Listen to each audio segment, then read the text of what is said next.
Before we go into specifics, and this is what we created. Sound, please.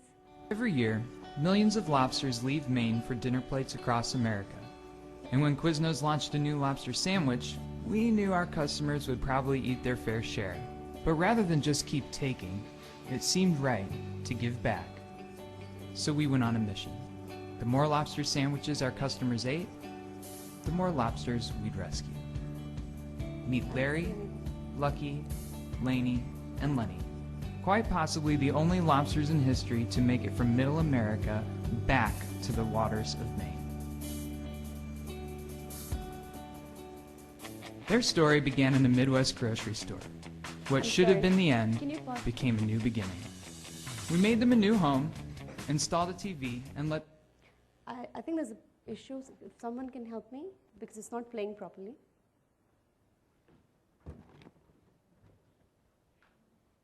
On this content. So we talked about branded content, and we've had some great examples of work we've seen. So I thought I'd go into just very simplistic ways onto what branded content really is. And branded content is really the fusion of entertainment and brand information that's delivered in a non-traditional way. It's really about the shift from interruption to engagement. And it's about stop interrupting people in what they're interested in and becoming that interest point, becoming that interest itself. And I think there is a misunderstanding about branded content being digital. It's really not. It's everything. It's online, of course, but it's on air, it's on site, rightly mentioned earlier by Gitanjali, events and all those wonderful things that you see.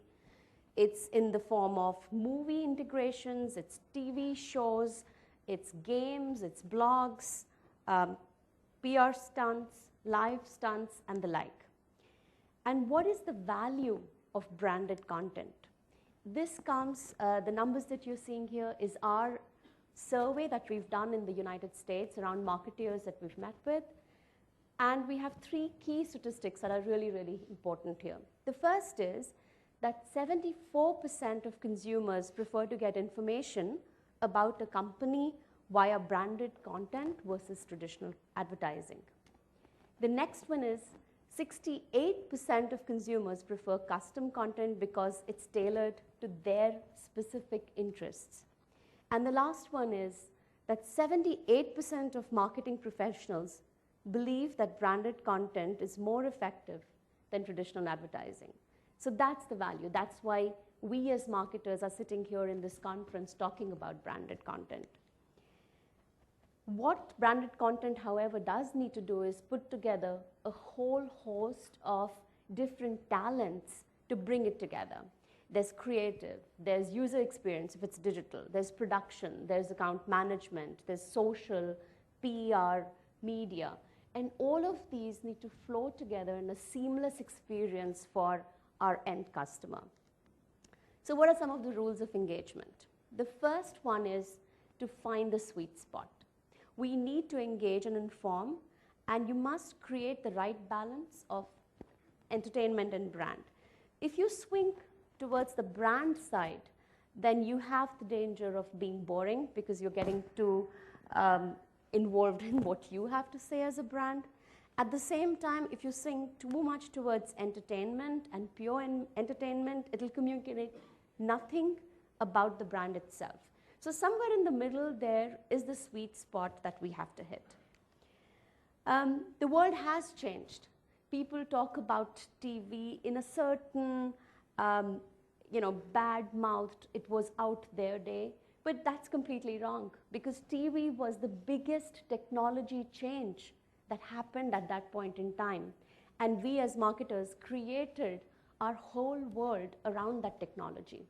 And today, digital has become a means, a distribution channel, and we have to embrace this change and see how we create content, change processes, and make our lives around this new change.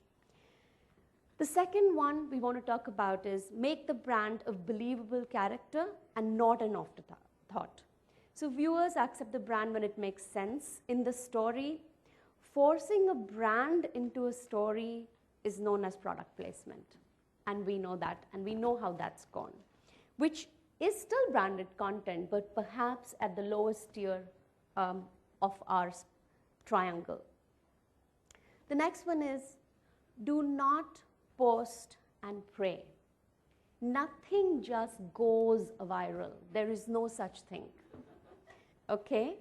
And there is breakthrough viral if it does happen, and going viral if it does happen is a combination of creative and luck. And let's not rely on luck. That's just for the lucky ones, okay? And all of us aren't there in that equation. Not having a seeding plan, not knowing what you're going to do once you finish the creative is a complete no-no. And it's akin to doing a TV spot without a media plan to back that TV spot. Think like a media, social, digital ecosystem specialist. Think of the entire cycle. Creatives have stopped being the people who just come up with the idea. It's no more about that. In VML, when we sit down with an idea, we have people from every single discipline in the brainstorm. It stopped being about the creative guy who sits and after 2 weeks comes back and has that brilliant stroke of an idea. Because at every point, each specialist adds the insights of that medium, adds the insights of what will happen at this point in time. The next one is give it value. Create a program around the content to increase ROI and give client reasons to fund it. I'm almost there. Create a promotion around content. Create a rich experience that includes live events, online extensions, user-generated content, and create an ecosystem that includes deeper, more focused, product-focused content. Find a partner. Many times you can't do it alone, and somebody else has the same, is a good fit. They can combine with what you're doing and produce something with you that cuts down your costs. Make your production hyper efficient, and again, because the medium, the distribution channel is such, you don't have to create $1 million ad TVC commercial all the time. Make it look good quality, but try and reduce the cost of that, because that's just one of the things you're going to be spending on. And what we say often at VML internally is, do it yourself. Find a scrappy producer. Find somebody who's really keen and eager and has that hunger and wants to do something with that idea. And lastly, I'm going to end with an example. This is the National Football League. Again, we've done this in the US at the moment. What we did was to follow 14 NFL rookies from their senior bowl to their first NFL game. And we captured the drama of this journey through webisodes that we recorded and created this content, put the client, which was in this case Gatorade, into that equation, and had additional of Gatorade training facility. These were training and what came out of it.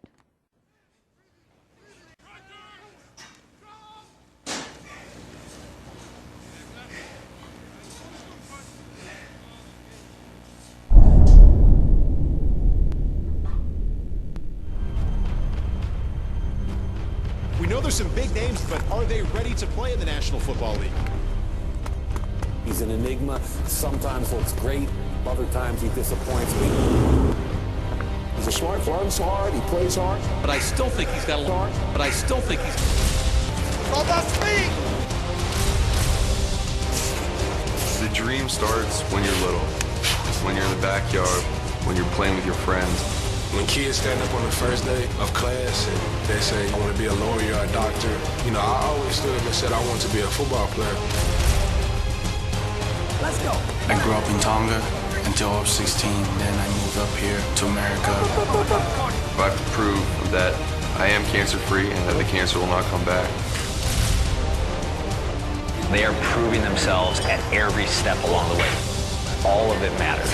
Physical, nutritional. You know, you just have so much energy throughout the day and, you know, throughout your workouts. You know, I've definitely noticed a big difference. They have to prove themselves at the combine. You have to survive the first 3.5 days. To jump, to run, to move side to side. You're going to a team that has 53 players already on it and a full practice squad. And you're going to have to take somebody's job. That job's not going to be given to you no matter where you're drafted.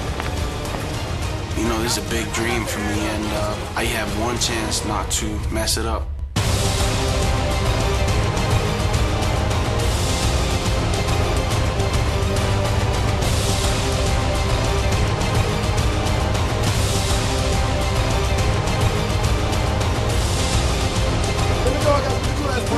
Christian Ponder. Take that with you, kid. This is going to be intense, like nothing they've ever experienced. So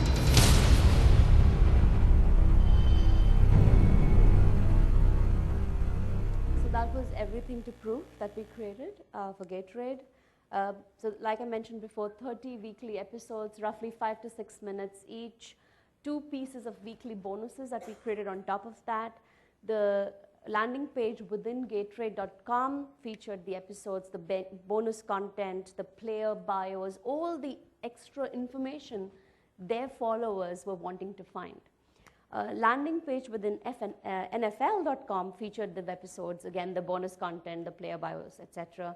There was a huge PR push to all sports-based media and blogs, and on a month we had 30 promos that ran online as well as on air.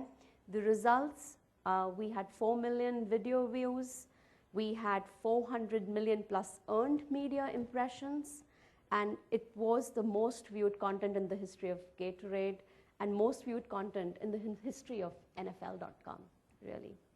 If you have any questions or want to talk to me later, here's my details. Thank you.